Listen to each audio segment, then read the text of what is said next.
Bem-vindo a todos. Estamos aqui iniciando a terceira live.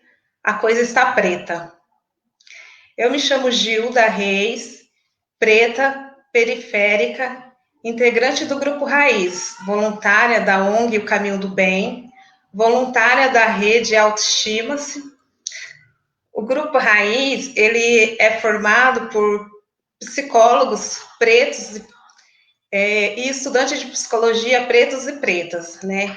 E nesse grupo a gente promove reflexões relacionadas à ética raciais e à psicologia preta. Os organizadores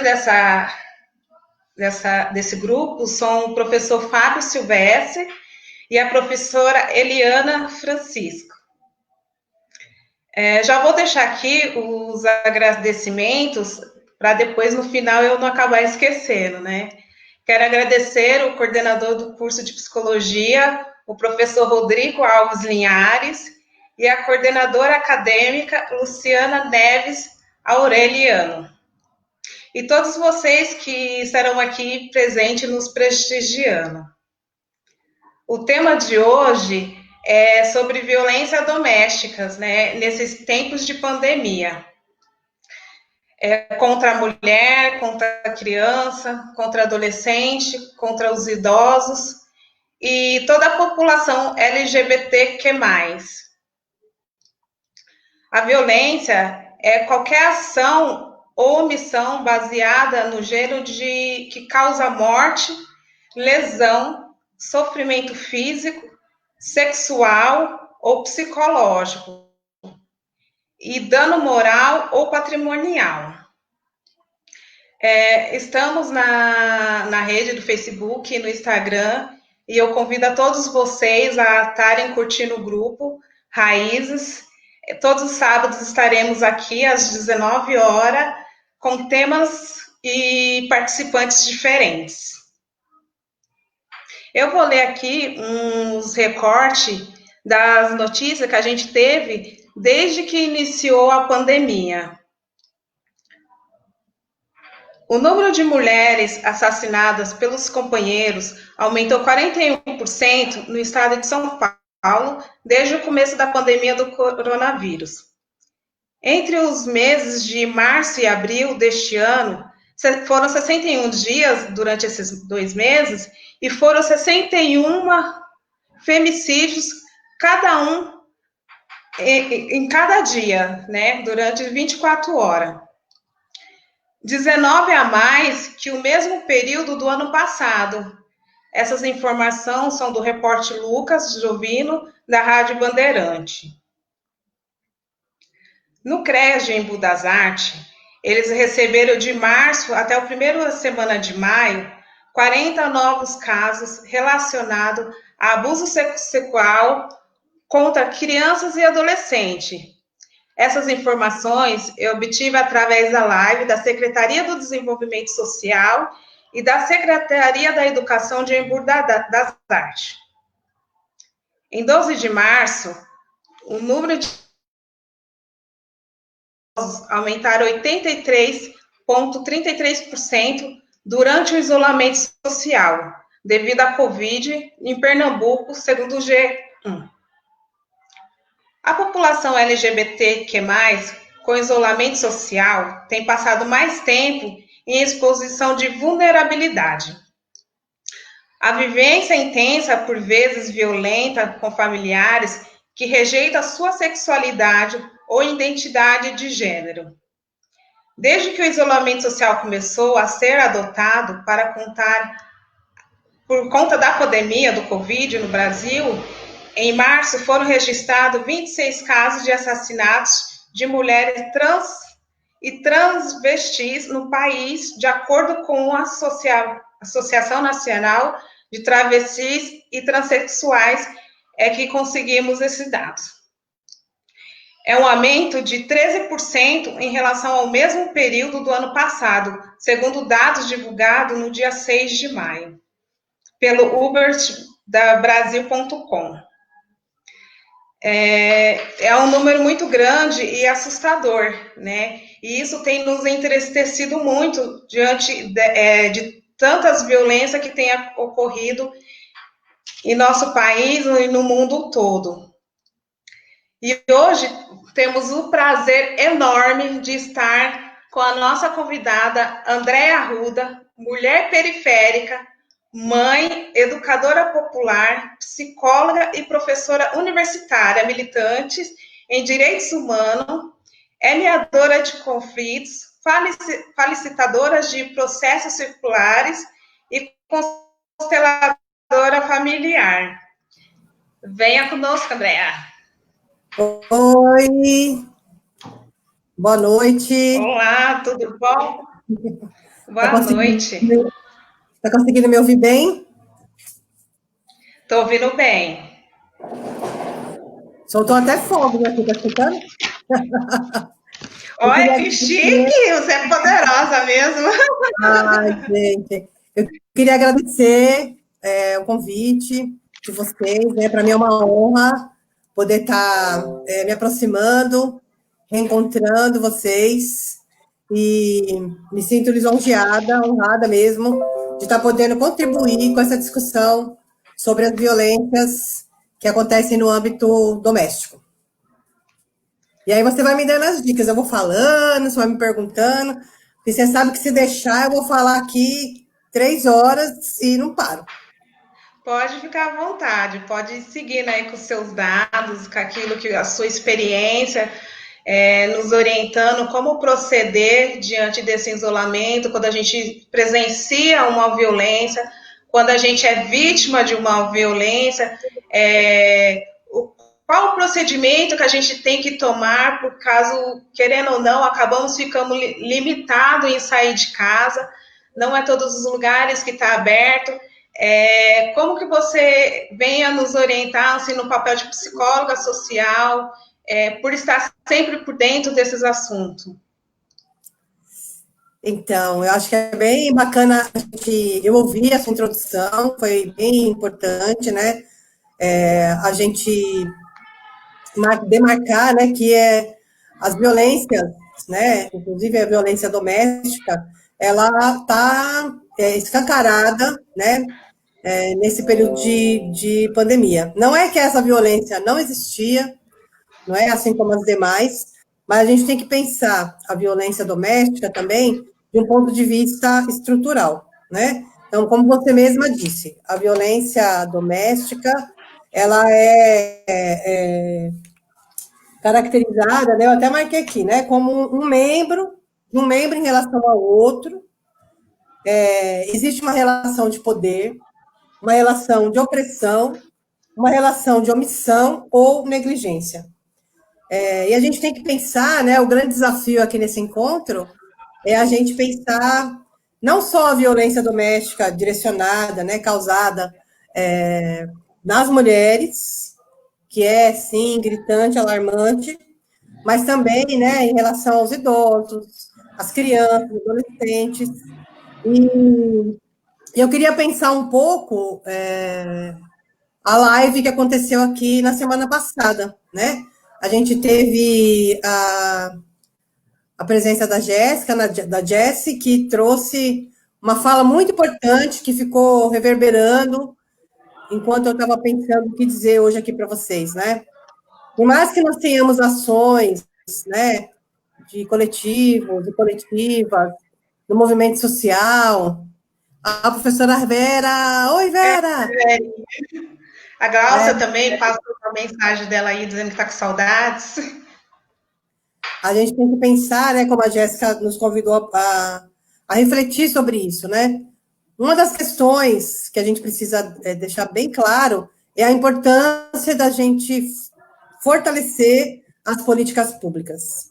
Durante toda a minha pesquisa, né, que eu fui pensar essa semana sobre como a gente poderia contribuir para essa temática das violências domésticas, eu fui tentando buscar quais seriam os equipamentos, quais seriam os lugares que a gente poderia nomear como sendo recursos, como sendo apoios, lugares de acolhimento para essas pessoas que estão passando por essa situação de violência. Outra questão importante, né? A gente precisa entender o que a gente está chamando de violência. É uma violência física, mas também é uma violência psicológica, né? Quando a gente coloca as pessoas em situações vexatórias. E quando eu vou falar um pouco sobre a questão da criança, né? Eu gostaria de incluir, inclusive, o trabalho infantil, né? Mesmo no tempo de pandemia, a gente quase não fala sobre essa questão do trabalho infantil como sendo uma violência direcionada à criança e adolescente, e a gente também tem que pensar que dentro de casa também existe essa possibilidade da exploração do trabalho infantil. E eu quero deixar bem claro que eu não estou falando da participação do trabalho da casa, né? Então, ela não é lavar uma louça, mas muitas crianças, né, assim como seus pais, hoje ainda exercem trabalhos semi-escravizados, escravizados, né? Principalmente quando a gente vai pensar crianças que são imigrantes, não é? Ou oriundas de outros lugares do próprio Brasil, do Nordeste e tal, que vêm para cá e acabam se colocando em situações de muito risco. Não só em situação de vulnerabilidade, mas também de risco, tá bom? Outra coisa, né, que eu queria pensar com vocês é que a violência doméstica, ela é um reflexo da violência estrutural, ou da violência que acontece na nossa sociedade. Rodrigo, do ponto de vista estrutural e cultural. Então, a violência doméstica, ela é atravessada, ela é influenciada, mantida também pelo machismo, que está presente na nossa sociedade, né? Uma construção cultural, social e estrutural. Ela também é perpassada pelo racismo, né? E essa semana a gente teve casos emblemáticos, não é? Não essa semana, mas acho que o tempo todo, mas essa semana nós tivemos holofotes aí, desde a semana passada para cá, dessa questão do racismo. O racismo também está presente nessa relação da violência doméstica. Então, o machismo, o racismo, a violência de classe, né, o sexismo, a violência de gênero, tudo isso, né, vai compor, vai refletir as situações de violência que a gente vive dentro da nossa casa. Não é? Então, o feminicídio, né, você falou, o aumento de 41%, 42% do número de feminicídio. Então, o feminicídio é a morte de mulheres justamente por ser mulher. Né? Esse barulho aqui, oi? Foi a moto que passou aqui. Ai, Aqui na periferia o povo está bem movimentado. Aqui o povo é bem agitado, bem alegre. É a alegria do povo aqui. Tem moto, tem fogos, ainda bem que é de noite, não vai ter o carro do ovo. Ah, né? é verdade. Sim. Então, porque senão a gente fica discutindo essa questão da violência doméstica, por ela ser uma violência privada, né, que acontece dentro de quatro paredes, parece que ela não traz, né, na sua composição, toda essa questão estrutural, cultural que a gente vivencia na nossa sociedade. Né? Então, se é uma relação de opressão, a gente tem que pensar quem é o opressor. Não é? Então, o opressor é aquele que está, muitas vezes, nesse lugar de homem, não é? Que vai causar o constrangimento, a dor, o sofrimento, seja na mulher, seja na criança, mas também mulheres que podem reproduzir e produzir essa violência, não é? Quando ela vai molestar, violentar uma criança. Então, essa relação de poder, de opressão, também tem que estar muito clara para a gente, não é? Porque tudo isso que está acontecendo fora da nossa casa vai refletir dentro da nossa casa, não é? Eu acho que isso tem que estar muito bem demarcado. Outra questão, né, que eu estava pensando que seria importante a gente falar, é que como a gente acredita que uma das maneiras de a gente enfrentar a violência doméstica é justamente o fortalecimento das políticas públicas, eu levantei um pouco, né, alguns canais, né, seja para violência doméstica contra a mulher, criança, adolescente, idoso, LGBTQA+, existem alguns canais, né, que a gente precisa divulgar e fortalecer. Então, por exemplo, o Disque 100, não é? Eu posso, se eu sei que tem uma situação de violência na casa de um vizinho, não é? Relacionado a criança, a idoso, eu posso ligar no Disque 100, até para mulher. Quando você liga no Disque 100, essa ligação vai ser direcionada e você vai fazer uma fala, uma denúncia anônima. Você não precisa se identificar. Eu acho que o grande medo das pessoas, quando eu trabalho, eu moro aqui também na periferia, eu acho que o grande medo, né, da gente é fazer a denúncia e também se tornar alvo dessa mesma violência que a gente está denunciando, né? Não estou dizendo que isso acontece só na periferia, né? Porque essa semana também nós vimos o caso do Alphaville e do Alfavela, né? Um homem branco, embriagado, que estava estava causando violência na sua companheira. Chega o carro da polícia, não é? E ele distrata, inclusive, os policiais, né? Chamando de lixo, de porcaria, e tal. Então, para a gente demarcar que não é só na classe menos privilegiada que ocorre a violência.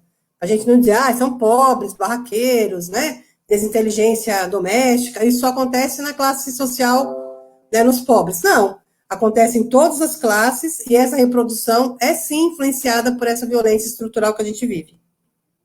Você quer fazer alguma pergunta?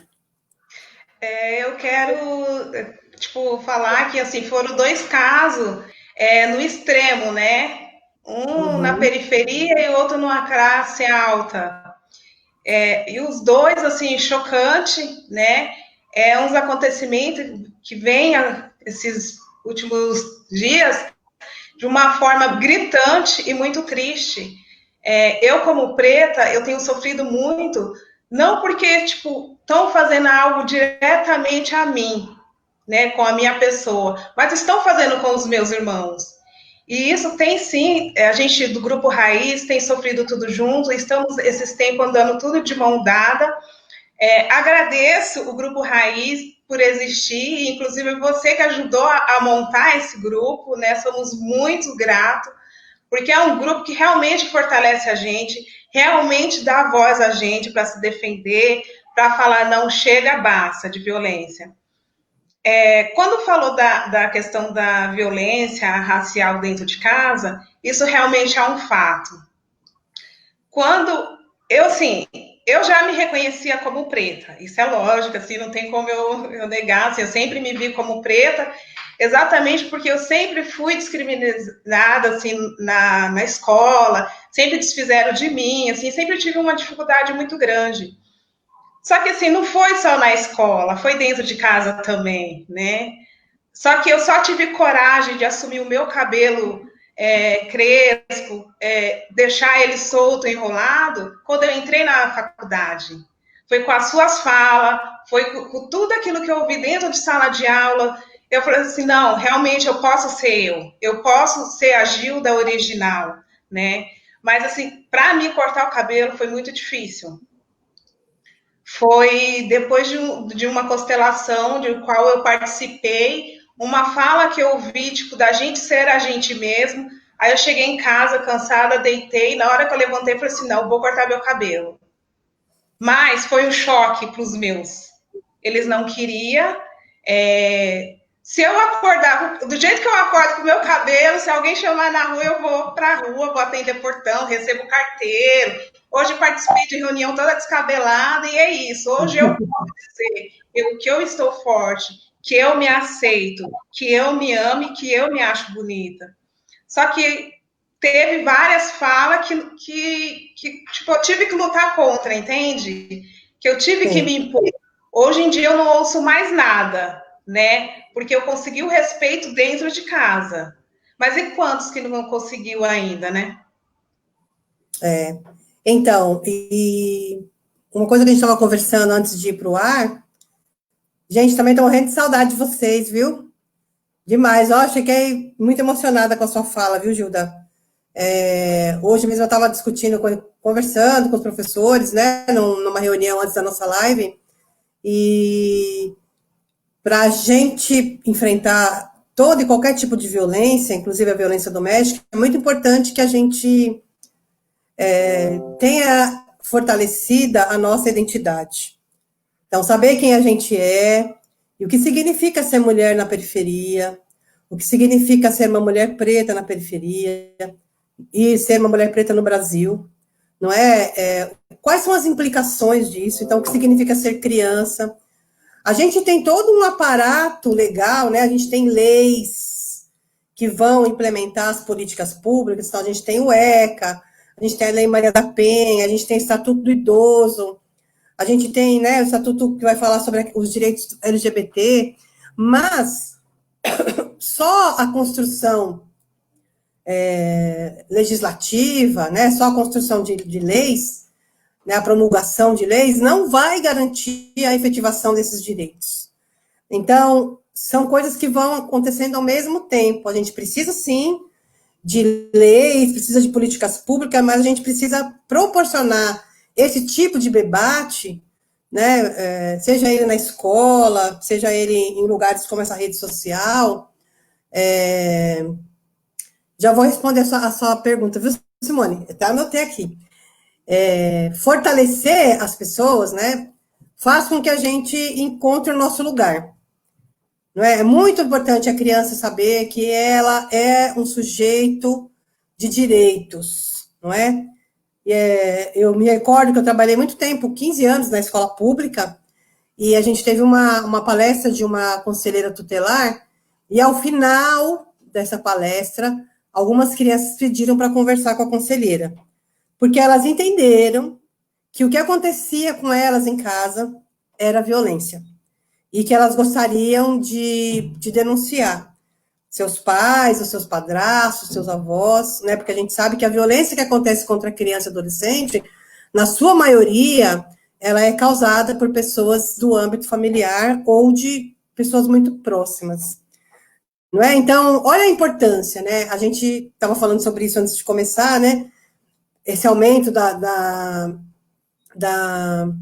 violência doméstica, né, contra a criança, contra a mulher, porque, por exemplo, a escola, né, muitas vezes a escola não quer se reconhecer nesse lugar, mas a escola faz parte do sistema de garantia de direitos da criança e adolescente, e muitas vezes é a escola que denuncia, é a escola que vai fazer a denúncia no Disque 100, no Conselho Tutelar, quando identifica situações de violência que acontecem com essa criança. Inclusive, né, como a Simone perguntou, a violência psicológica, não é? A violência psicológica, ela muitas vezes, o primeiro passo para se chegar numa violência física. Se a gente for estudar o ciclo da violência que a mulher está inserida, geralmente começam com insultos, não é?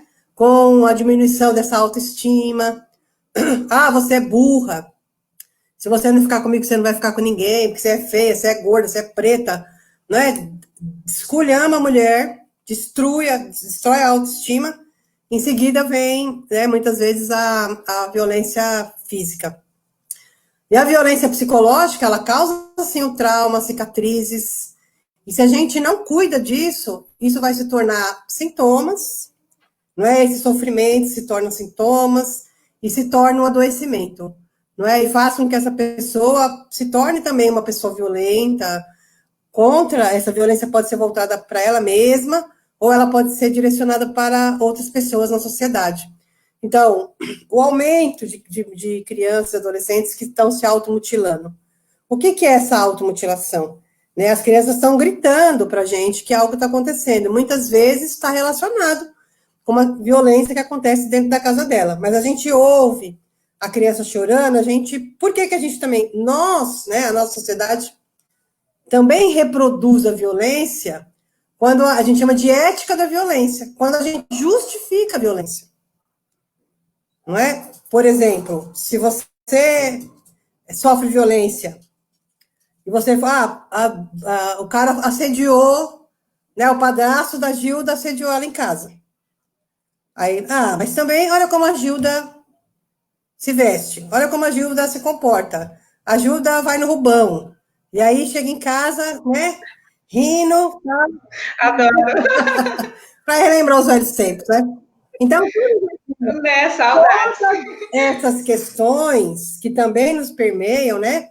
A gente muitas vezes não consegue escutar a denúncia, mesmo enquanto psicólogas e psicólogos, a escuta também vem permeada desses preconceitos, não é? Que a gente vê no próprio agressor. Nós também, né, enquanto profissionais, podemos estar reproduzindo essas violências que estão sendo denunciadas para a gente, não é? Então a pessoa vem contar, não, mas você também é muito manhosa para a criança, né? Mas será que você não está fantasiando? Mas será então? Porque nós também somos atravessados por esses preconceitos, nós também somos atravessados por essa violência estrutural, e se a gente não se dá conta, a gente está muito rapidamente reproduzindo isso. Então, é muito importante, né, que vocês que já são psicólogas ou estão na formação de psicologia ou de outros lugares que vão se encontrar com pessoas, que a gente também limpe a nossa escuta, que a gente também reconheça o quanto que essa violência do agressor também faz parte de mim e o quanto que eu posso violentar essa pessoa se eu não acolho essa fala dela. Em relação à pandemia, né? Vamos pensar um pouquinho. Com esse isolamento, a gente pode estar trancado com o nosso agressor, não é? E nem sempre o meu pedido de ajuda vai ser escutado, né, pelo outro, ou pela outra, pelo meu vizinho, por uma pessoa que está passando na rua, porque a gente diz, né, durante muito tempo, briga de marido e mulher, ninguém mexe a colher, não é? Ou umas palmadas podem resolver e ensinar muitas coisas, e a gente vai perpetuando, a gente vai criando essa ética, essa explicação, essa justificativa para todas as violências, inclusive contra os idosos. Um idoso, uma idosa que está sendo negligenciada na sua casa, que está sofrendo uma violência física, ou ele está abandonado, não consegue dar conta dos cuidados mínimos, a gente vai dizer assim, então, mas se ele foi abandonado, o que será que ele fez para se tornar um idoso abandonado, sabe? Esse tipo de questionamento a gente pode fazer, né? Se a gente não dá conta de como nós podemos reproduzir uma violência. Oi, Grace Kelly, que bom que você chegou. A Clarinha, Clara, falando que passou por violência, que você ajudou muito ela. Né? Querida. Raquel Lopes aqui também falando que sentiu muito a morte de Miguel, né? Esses dias que ocorreu. André, eu tenho uma pergunta, né? Como se fazer presente na vida de uma criança que está sofrendo alguma violência doméstica neste período? Então, como a Simone perguntou, né? Alguns caminhos, mesmo seja de violência psicológica, física, sexual, né? O mesmo trabalho infantil, a gente precisa envolver esses atores das políticas públicas que foram criadas para esse enfrentamento. Então, a gente tem que pensar em conselho tutelar, a gente tem que pensar no CREAS, não sei se todo mundo sabe o que é CREAS, né? Centro de Referência Especializado de Assistência Social. O CREAS, né, na maioria, em todas não, deveria ser em todas as regiões do país, mas na maioria das regiões, né, nós temos a presença do CREAS. Qualquer pessoa, ele é um serviço de porta aberta da assistência social, eu, enquanto vítima, posso procurar, ou qualquer outra pessoa pode procurar esse lugar para fazer a denúncia. Mas a gente sempre pensa assim, a denúncia é o primeiro passo, não é? E depois a gente tem que pensar no cuidado dessa vítima, não é? No acolhimento dessa vítima, para que ela possa superar, não é? Esse trauma que ela passou. Não adianta só a gente denunciar o agressor ou a agressora se a gente não cuida dessa vítima, não é? E a gente tem pensado também de que a gente também precisa desenvolver ações para o próprio agressor, não é? Que a gente não acredita que é só a prisão, a gente sabe que isso não tem dado nenhum resultado, mas que tipo de trabalho a gente deve fazer, então, com os agressores, para que eles minimizem ou mudem esse comportamento de agredir, de oprimir outras pessoas. Né? Então, o CREAS é um lugar importantíssimo. Né? Lá no CREAS, a gente tem... Você é linda, Gilda. Clarinha Simão, ela que é linda, ela é uma fofa. Então, hoje em dia, pensando na violência doméstica também, a gente tem até alguns aplicativos, né? Então, esses dias eu estava vendo que o próprio site do Magalu tem lá um lugar que a mulher pode clicar e denunciar por ali que está sofrendo violência doméstica. No Instituto Avon também, não é? Então, que você não precisa necessariamente fazer uma ligação para a polícia, mas você liga para o Disque 100, você entra no site da Magalu, ou no Instituto Avon, né? Não quero fazer propaganda das marcas, mas a própria iniciativa privada também tem pensado maneiras de socorrer, de ser um apoio, de ser um recurso para essas pessoas que estão sofrendo a violência. Entendeu? O que mais? Essa rede de apoio, eu pensei, o 180, né? Então, você liga no 180 para denunciar a violência doméstica contra a mulher. Você diz que é no 100, diz que 100 não paga, não é? É uma ligação gratuita. Você pode fazer uma denúncia anônima e essa sua ligação vai ser direcionada para o CREAS da sua região e o CREAS junto com os órgãos aí, às vezes é o Conselho Tutelar, às vezes é um outro que chama NPJ, vai fazer essa busca ativa no território, vai identificar, vai lá conferir se realmente existe esse tipo de violência. Lógico, né, gente? Tudo isso leva um tempo. E, às vezes, esse tempo é que pode causar... a gente perde pessoas, as pessoas morrem, não é? Por conta de não ter tempo. Estou lendo aqui, a não ter tempo de fazer essa ação mais rápida. Né? Então, imagina, eu ligo no Disque 100, o 100 vai encaminhar para o CREAS vai entrar em contato, então, às vezes, isso pode ter um tempo. Então, por isso que é importante que a sociedade se implique. Não é? Porque, se a gente for pegar o Estatuto da Criança e do Adolescente, no ECA diz, né, que é dever do Estado, da família e da sociedade garantir direitos. Então, eu não posso, né, saber que do lado da minha casa uma criança está sendo violentada e eu fingir que isso eu não tenho nada a ver com isso. Se eu sou uma pessoa, né, que me digo cidadã, ética, conhecedora dos direitos, sim, eu tenho tudo a ver com isso. E se eu não quero me expor, porque eu também não quero me tornar uma nova vítima, eu posso fazer isso de maneira anônima, não é? E isso tem resultado. André, nas minhas pesquisas, pessoal do CREAS lá de Imbu, 90% de casos de criança com violência sexual ocorre dentro da própria casa. Muitas das vezes de um tio, de um padrasto, de um irmão mais velho, de um primo. A minha pergunta em cima desses dados e dessa constatação é como identificar o abuso sexual em uma criança? Então, isso é um grande desafio, né? Imagina, né? Às vezes eu falei, o papel é importante, né? A Valéria Belchior também apareceu aí, linda, saudade, e falou, a escola é um ponto principal.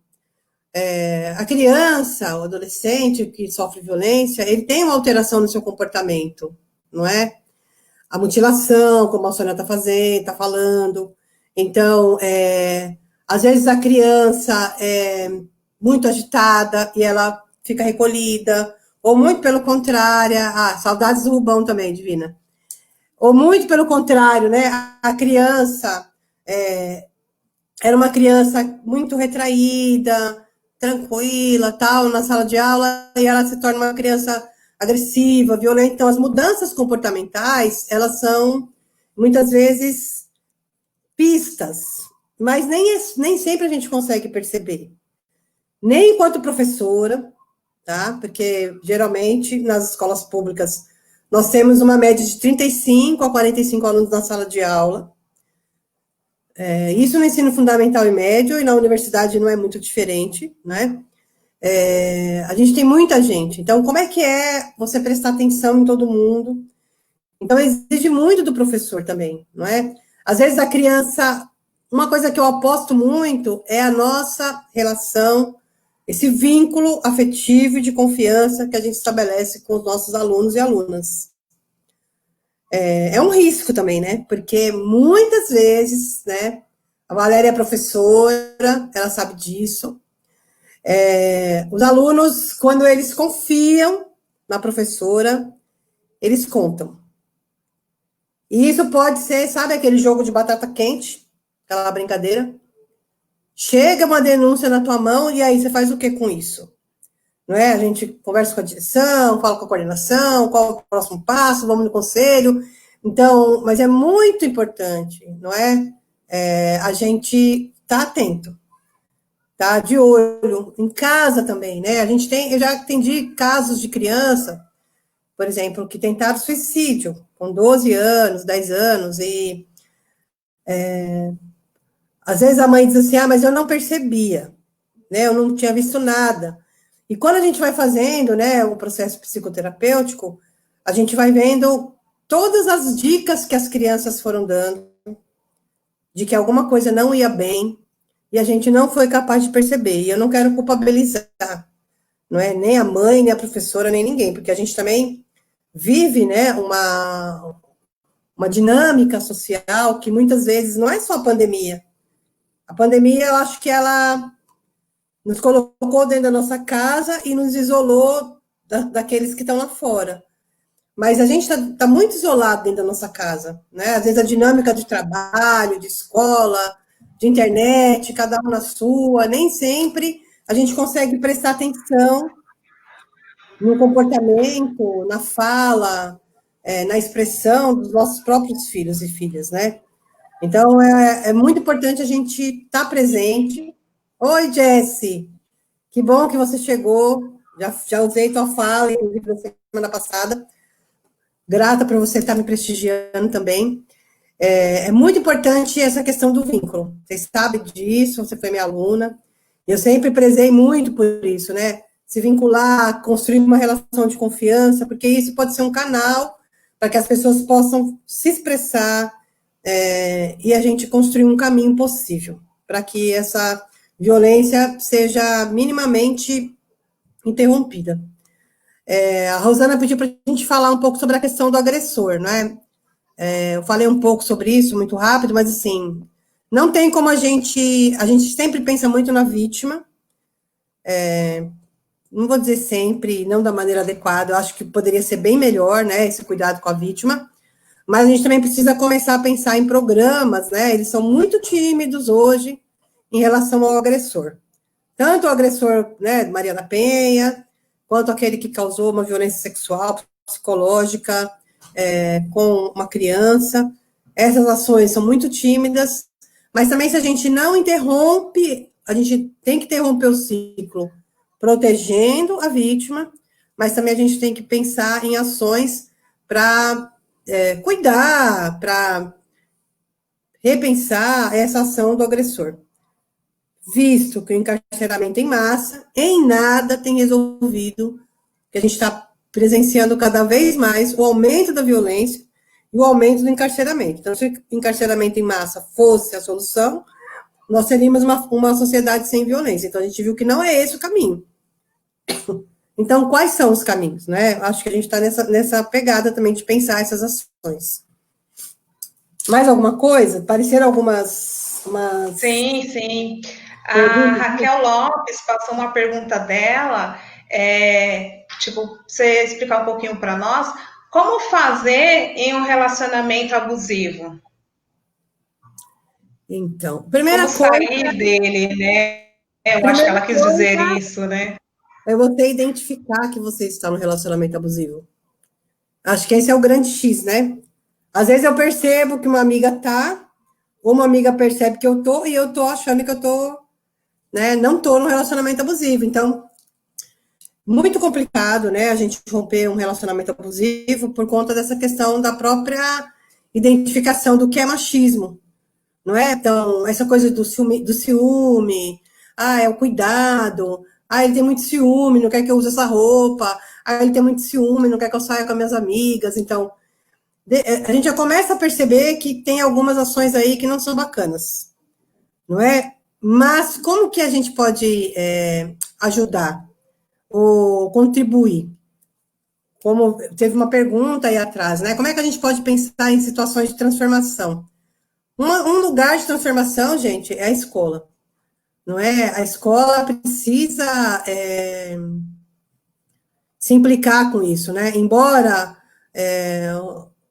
as pessoas entendam que falar de gênero, que falar sobre raça, que falar sobre classe social, hoje é chamado de doutrinação, não é? Por algumas pessoas, mas é a partir daí, né, quando você tem uma educação sexual, você começa a entender o que é o teu corpo, os lugares aonde as pessoas podem ou não podem tocar, não é? Entender que a sexualidade não é uma coisa ruim, não é proibida, mas ela precisa ser vivenciada de uma maneira bastante responsável, cuidadosa e prazerosa para todas e todos, não só para o homem.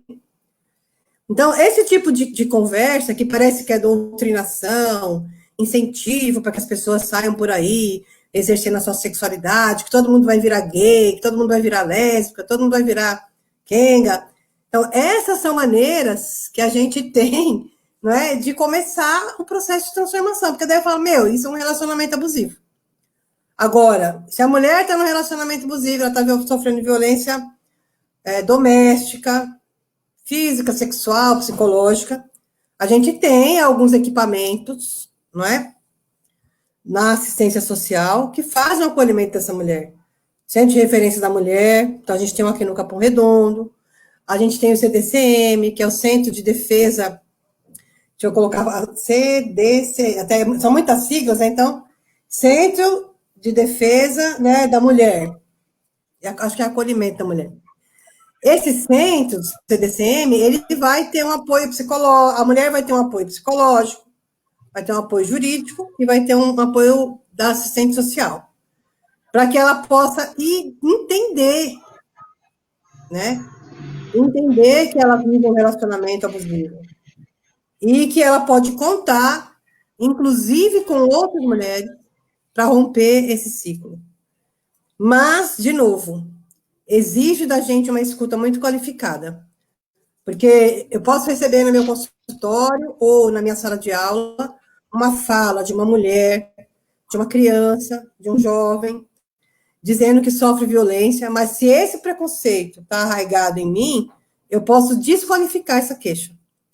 Então, por exemplo, eu acredito que eu sofri violência, racismo da professora tal. E a gente vai dizer, não, tudo para vocês agora é racismo. Não é? O professor me assediou. Tudo para vocês agora é assédio. A gente não é capaz de ver aqui, vamos conversar, vamos escutar, vamos identificar essa fala, o que aconteceu, como que você se sentiu, né? O que a gente pode pensar junto sobre isso. Não na intenção, né? Às vezes sim, né? Mas não posso falar isso, de pegar o cara e tacar fogo nele, né? Mas né, do ponto de vista profissional, a gente precisa pensar quais são os caminhos para, primeiro, tem uma situação de violência, a gente tem que garantir a proteção da vítima. Seja ela mulher, adolescente. Então, eu até conversei com alguns amigos, né, que são gays, lésbicas, então, para a gente pensar um pouco quais são as violências que essas pessoas sofrem, que essa população sofre dentro da sua casa. Todos os tipos. Homens e mulheres vão sofrer, travestis vão sofrer o dobro, não é? E muitas vezes elas são empurradas para fora de casa, e vão sofrer outras violências na rua. Então, hoje, quase não tem um serviço que vai acolher uma adolescente LGBT. Por quê? Porque nós também temos uma política fragilizada para essa população. Você vai fazer um boletim de ocorrência na delegacia, não é? Você vai ser escrachado se você é uma travesti e quer denunciar que o seu pai está batendo em você todos os dias à noite, ou que ele tentou abusar de você sexualmente. Por você ser uma travesti, você é um corpo que está exposto e autorizado a qualquer tipo de violência. Então, a gente tem que pensar, então, como que uma mulher chega, eu já passei por situações de violência com pessoas que eu atendi, nos projetos que eu trabalhei, e chegar numa delegacia e fazer um boletim de ocorrência. Não é? Então, não há um preparo. A gente fala, tem delegacias da mulher, que funciona há um tempinho, não é? E não é porque eu sou mulher que eu vou ser capaz de acolher a fala de uma mulher que está sofrendo violência. Lê do engano. Não é? Porque eu acompanhei uma jovem que sofreu uma violência, e aí a enfermeira da UBS, né, toda preocupada, de uma AMA, desculpa, e a AMA, desculpa, a enfermeira falou, vou te encaminhar para uma médica, para ser menos constrangedor para a menina. Quando eu entrei na sala da médica, que era uma mulher, ela falou, o que aconteceu, mãe? Ela nem sabia se eu era mãe, se eu não era. O que foi, mãezinha? Né? Já é uma fala para mim, desqualificada. E aí eu falei, aconteceu, né? Ela sofreu uma violência, foi, né? Apanhou, tal. Ah, mãe, foi de namoradinho? Porque se for de namoradinho, quando começa assim, a senhora tem que mandar embora para o Nordeste, mandar para casa dos avós. Então, essa é uma fala de uma médica. Já acaba tendo um julgamento, né, antes do atendimento, né? E isso fere. Muitas Então, pessoas não procuram ajuda, não pedem socorro exatamente por causa de umas falas assim que houve. Então, Ô, Andréia, em todas as camadas, né? Então, é no hospital, é na AMA, é na polícia, tal. Todo lugar que você vai sendo revitimizada.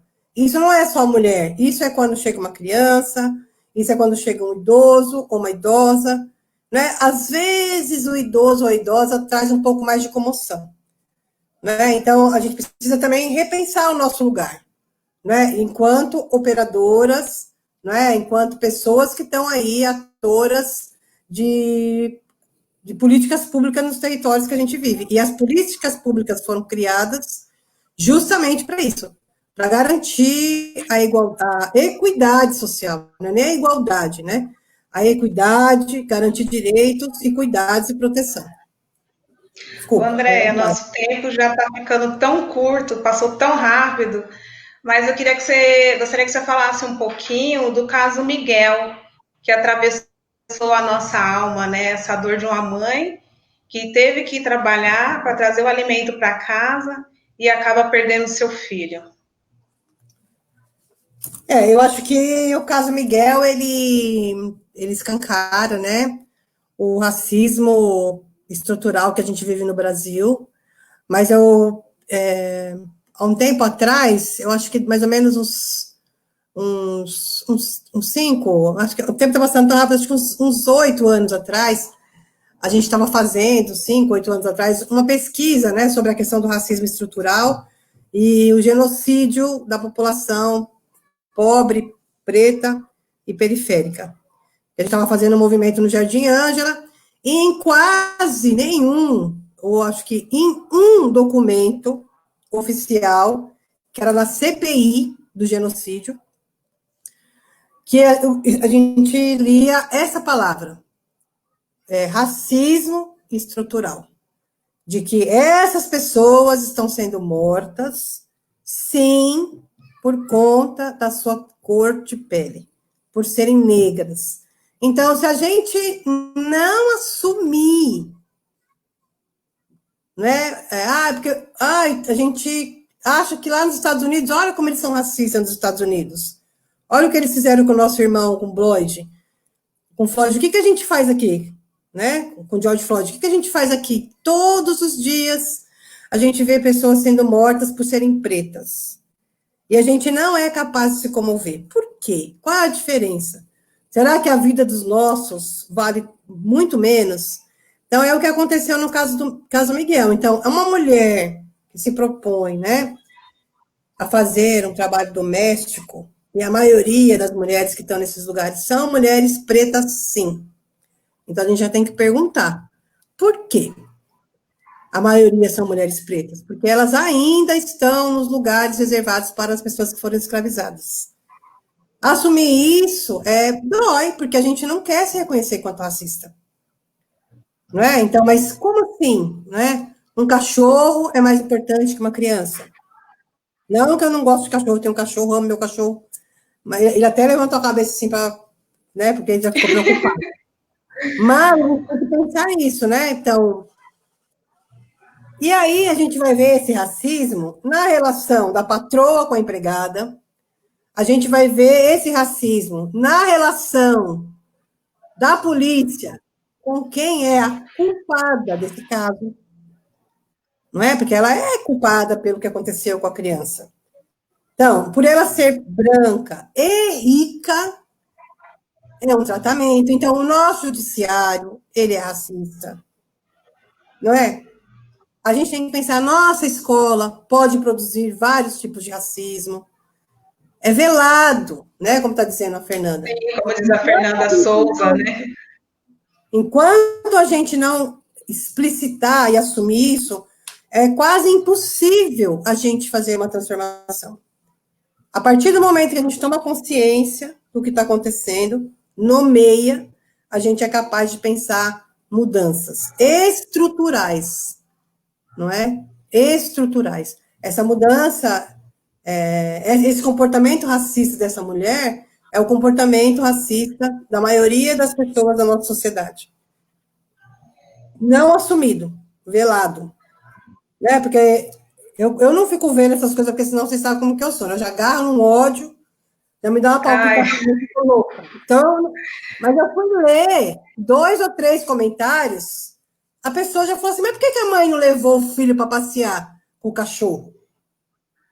Já querendo colocar a culpa na mãe muito rápido. Isso, olha. Acredito que a maioria das pessoas que estão no Brasil, né, por conta do racismo, seja porque um negro fala sobre a sociedade de uma forma de silenciar. Isso, é mimimi, não é? Ah, e tudo para vocês agora é racismo. Quem matou o Miguel foi o racismo. A gente precisa assumir isso. Não é? Porque ele era o filho da empregada e porque ele era preto. E a vida dele não importa. Né? Então, quando a gente coloca a hashtag vidas negras importam, a gente não está querendo dizer que as vidas brancas não importam, porque elas já têm a importância delas. A gente tem que garantir a importância também para as pessoas indígenas, não é? Para as pessoas negras, assim como a gente garante o direito das pessoas brancas. E principalmente as pessoas brancas que têm dinheiro, que têm o capital, e que nos exploram, né, que nos violam cotidianamente. Então, é doído, é doído. A gente tem que pegar essa dor e a gente tem que fazer dessa dor uma alavanca para pautar isso cada vez mais explicitado. Dizer, o racismo matou o Miguel. Assim como matou a Marielle. Assim como matou o Amarildo. Assim como matou a Cláudia da Silva. Assim como matou a Luana. Assim como matou vários, que a gente pode enumerar aqui, um monte de mulheres, um monte de criança, um monte de adolescente, por serem pobres, por serem negras e por serem indígenas também, porque a gente não falou, né, muito da causa indígena, mas com a pandemia, o que está acontecendo também com a população indígena, que já não tem terra demarcada, né, o número de indígenas que estão sendo contaminados pela Covid, e estão morrendo, mas a gente nem, né, porque índio parece que é uma coisa, né, gente, índio é só dia 19 de abril, não é? Parece que não são pessoas, não são brasileiros. Andréa Teixeira está falando que as transformações que queremos no mundo começam em nós, né? Então não é muito mimimi, não. Quando a gente fala, quando a gente questiona, quando a gente debate, quando a gente dá a mão para um dos nós e vai para a linha de frente, é porque realmente não é mimimi, é porque dói, é porque é necessário.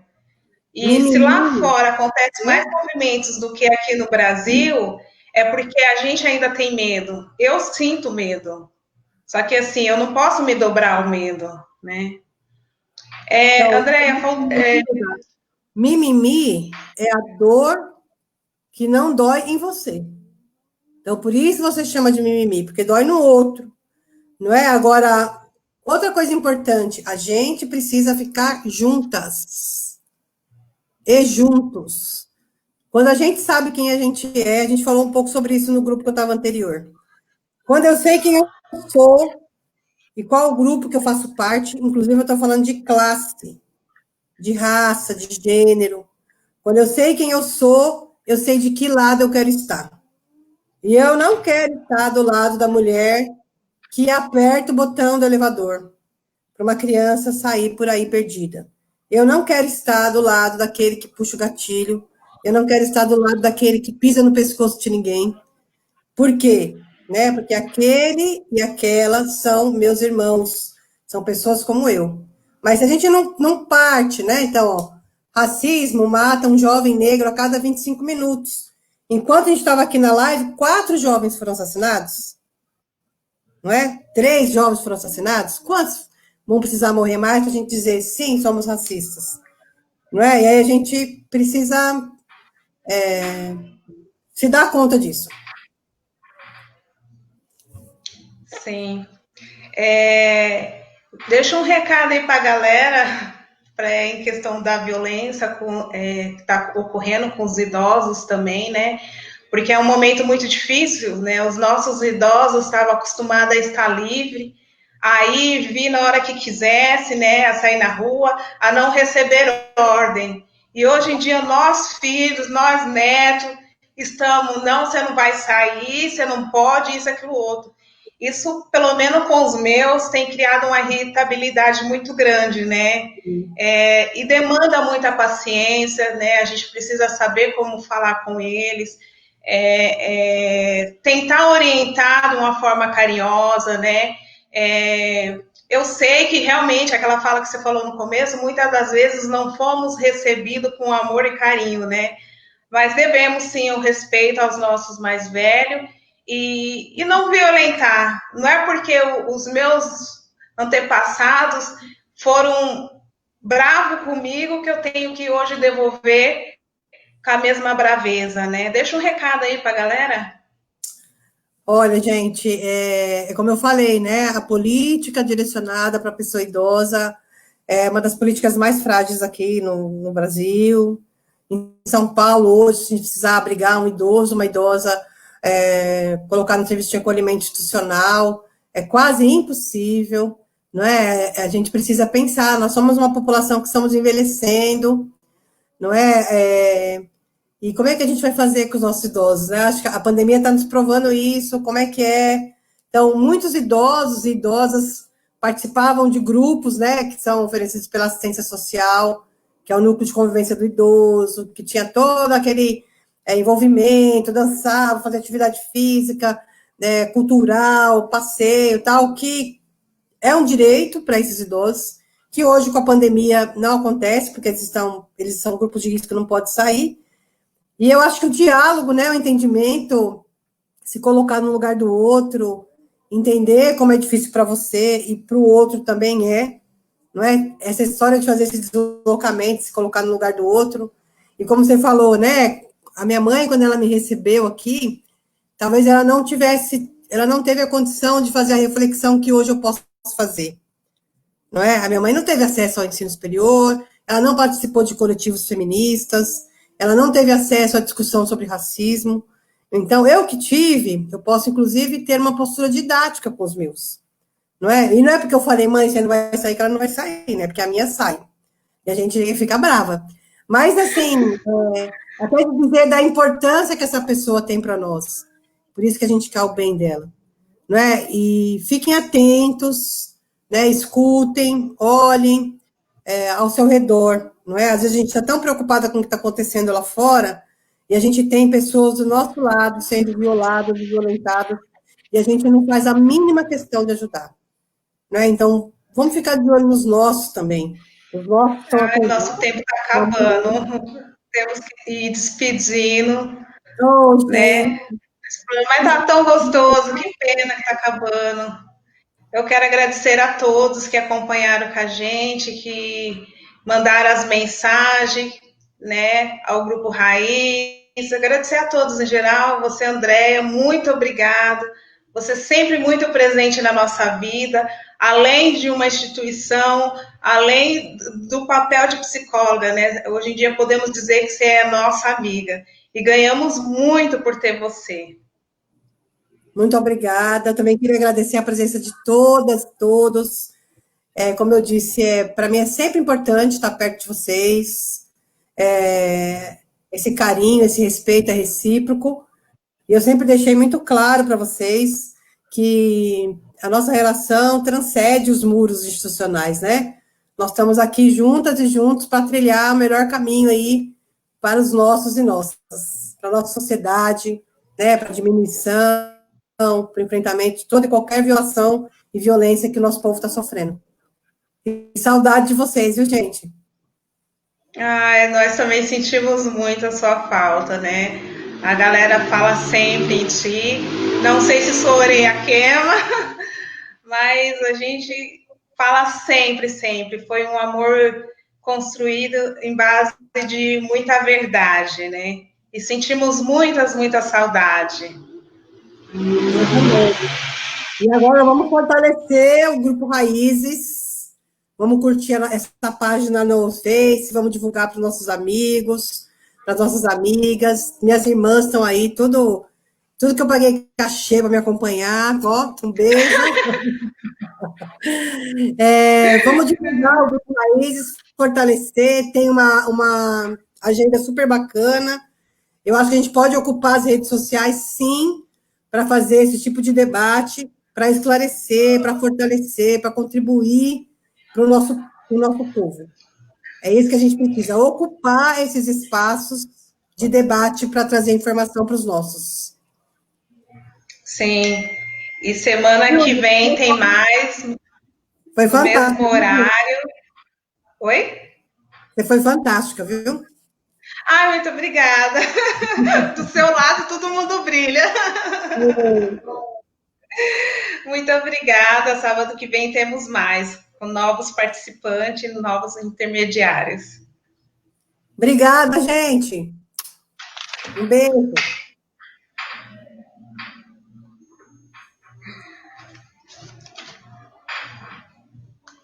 Fábio vai voltar? Não sei. Parece que estendeu um pouco.